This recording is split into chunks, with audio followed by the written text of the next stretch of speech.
1 ദിനവൃത്താന്തം അധ്യായം 19. അമ്മോന്യരെയും സിറിയാക്കാരെയും തോൽപ്പിക്കുന്നു. അമ്മോന്യ രാജാവായ നാഹാഷ് മരിച്ചു. അവൻ്റെ മകൻ പകരം രാജാവായി. അപ്പോൾ ദാവീദ് പറഞ്ഞു, നാഹാഷിൻ്റെ പുത്രൻ ഹാനൂനോട് ഞാൻ ദയാപൂർവം വർത്തിക്കും. എന്തെന്നാൽ അവൻ്റെ പിതാവ് എന്നോടും കാരുണ്യപൂർവ്വം വർത്തിച്ചു. പിതാവിൻ്റെ നിര്യാണത്തിൽ ഹാനൂനെ ആശ്വസിപ്പിക്കുവാൻ ദാവീദ് ദൂതന്മാരെ അയച്ചു. ദൂതന്മാർ അമ്മോന്യരുടെ നാട്ടിൽ ഹാനൂൻ്റെ അടുത്ത് അവനെ ആശ്വസിപ്പിക്കാൻ എത്തി.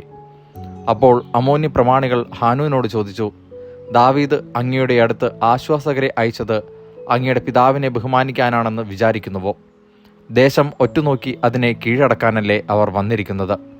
അതുകൊണ്ട് ഹാനൂൻ ദാവീദിൻ്റെ ദൂതന്മാരെ താടിയും ശിരസും മുണ്ടനം ചെയ്ത് അര മുതൽ പാദം വരെ അങ്കി മുറിച്ചു കളഞ്ഞ് വിട്ടയച്ചു.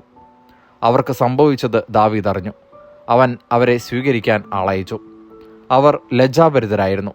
താടി വളരുന്നതുവരെ ജെറിക്കോയിൽ താമസിച്ചു. തിരികെ വരാൻ രാജാവ് അവരോട് കൽപ്പിച്ചു. തങ്ങൾ ദാവീദിന്റെ ശത്രുത സമ്പാദിച്ചെന്ന് അമ്മോന്യർക്ക് മനസ്സിലായി. അവർ 1000 താലന്ത് വെള്ളിക്ക് രഥങ്ങളെയും കുതിരപ്പട്ടാളത്തെയും മൊസപ്പൊട്ടാമിയ, ആരാമാക്ക, സോബ എന്നിവിടങ്ങളിൽ നിന്ന് കൂലിക്കെടുത്തു. അവർ 32,000 രഥങ്ങൾ കൂലിക്ക് വാങ്ങി. അതുപോലെ മാക്കായിലെ രാജാവിനെയും സൈന്യങ്ങളെയും അവർ മെദേബായിലേക്ക് മുൻപിൽ പാളയമടിച്ചു. പട്ടണങ്ങളിൽ നിന്ന് സൈന്യത്തിലെടുത്ത അമ്മോന്യരും യുദ്ധത്തിന് പുറപ്പെട്ടു. ഇത് കേട്ട് ദാവീദ് യോവാബിനെയും ധീരയോദ്ധാക്കളുടെ മുഴുവൻ സൈന്യത്തെയും അങ്ങോട്ടയച്ചു. അമ്മോന്യർ നഗരകവാടത്തിൽ അണിനിരന്നു. അവരെ സഹായിക്കുവാൻ വന്ന രാജാക്കന്മാർ തുറന്ന സ്ഥലത്ത് നിലയുറപ്പിച്ചു. മുമ്പിലും പിമ്പിലും ശത്രു സൈന്യം അണിനിരക്കുന്നത് കണ്ട് യോവാബ് ഇസ്രായേലിലെ ധീരന്മാരെ തെരഞ്ഞെടുത്ത് സിറിയാക്കെതിരെ ചെന്നു. ശേഷിച്ച സൈനികരെ അവൻ തൻ്റെ സഹോദരനായ അബിഷായിയെ ഏൽപ്പിച്ചു. അവൻ അമ്മോന്യരെ നേരിട്ടു. യോവാബ് പറഞ്ഞു, സിറിയാക്കാർ എന്നേക്കാൾ ശക്തരെങ്കിൽ നീ എന്നെ സഹായിക്കണം. അമ്മോന്യർ നിന്നേക്കാൾ ശക്തരായി കണ്ടാൽ ഞാൻ നിന്നെ സഹായിക്കാം. ധൈര്യമായിരിക്കുക.